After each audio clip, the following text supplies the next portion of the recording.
Good day po. Ito po yung system namin na dinevelop po namin.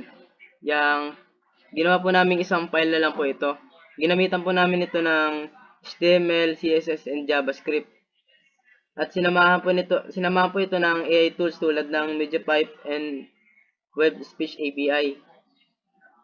Dito po is yung speech recognition. Kinuha namin sa system ang boses gamit ng microphone.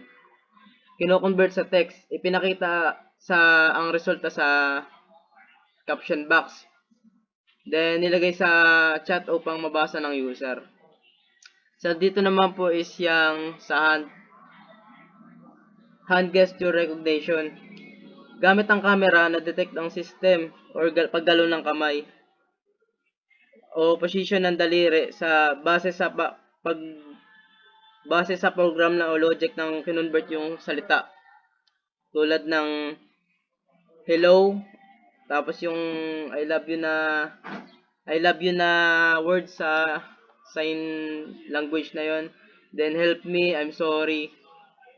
Then yung po yung mga ginamit namin na sign language para ang ginawa po namin is dito is yung sample sign language lang po yun. Hindi po yung pinaka-real words niya po doon sa hand sign language po na yun. Then dito naman po is yung sa isa naman po is yung communication chat box. Lahat ng speech at hand gestures po ay naiipon sa chat box na nagsisilbing conversation history. May clear button din para mabura ang laman ng chat po.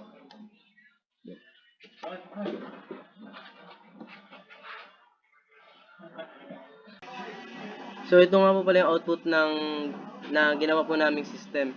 Then title po nito is yung Smart Accessibility Platform Using AI Speech Recognition and Hand Gesture Detection.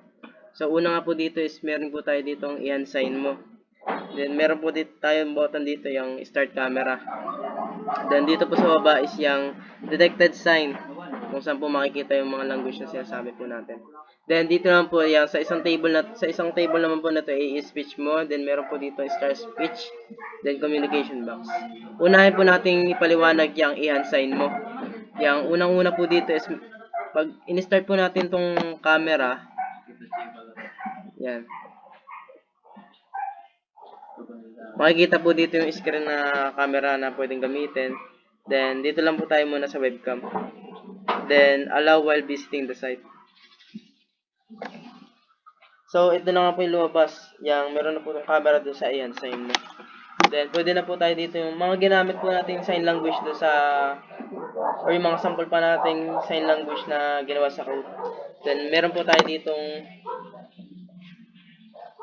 detected sign is yung I love you nga po. Meron po ditong I want you, help me, hello,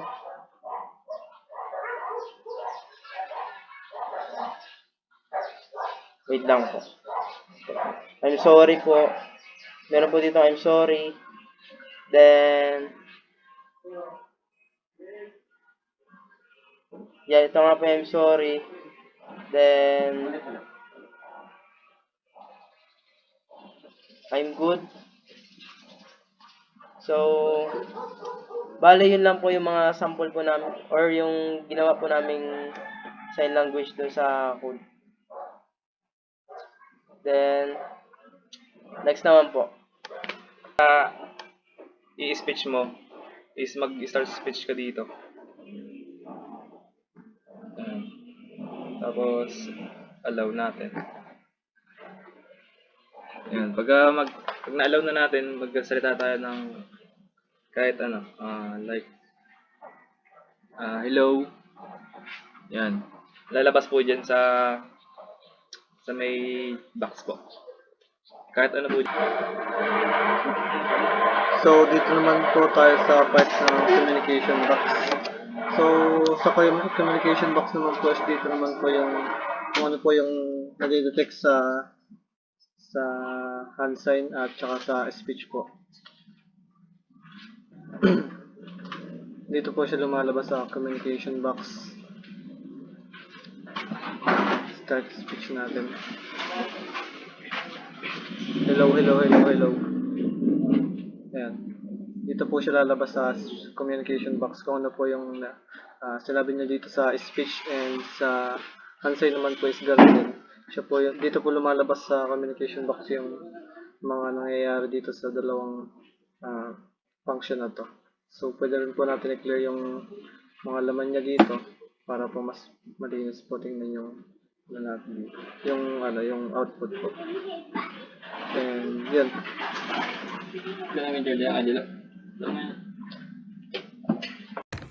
So ito po ang analysis namin. Task success rate is 52 out of 60 users successfully completed the task, equals 86.70% success rate. Average on time. So pinag-plus po namin yung average on time and dinivide po namin sa 60. At kinalabasan po nito is 3.48 minutes.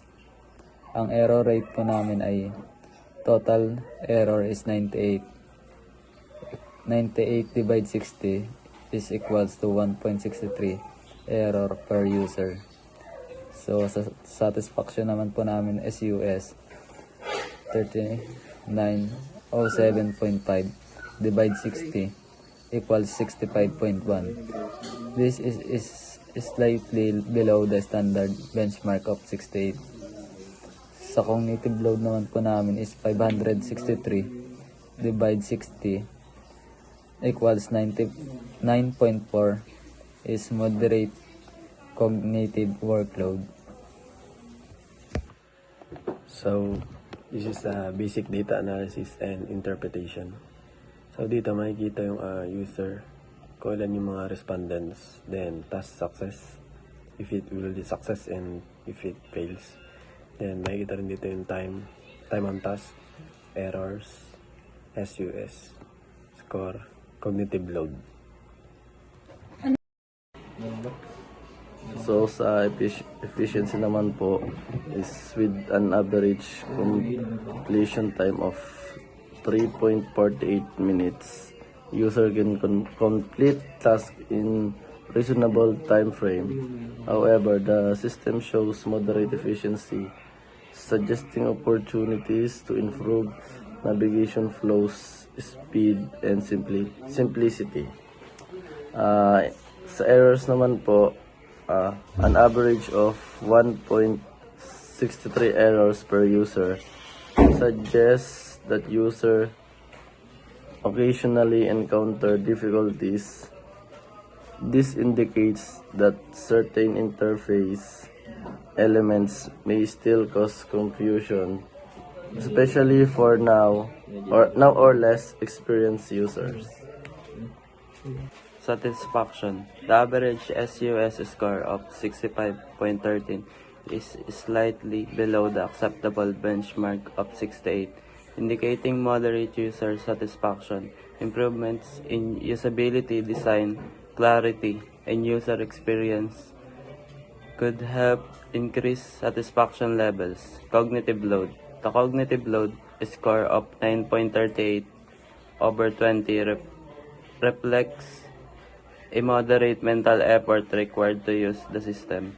While manageable, reducing complexity could improve user comfort and efficiency.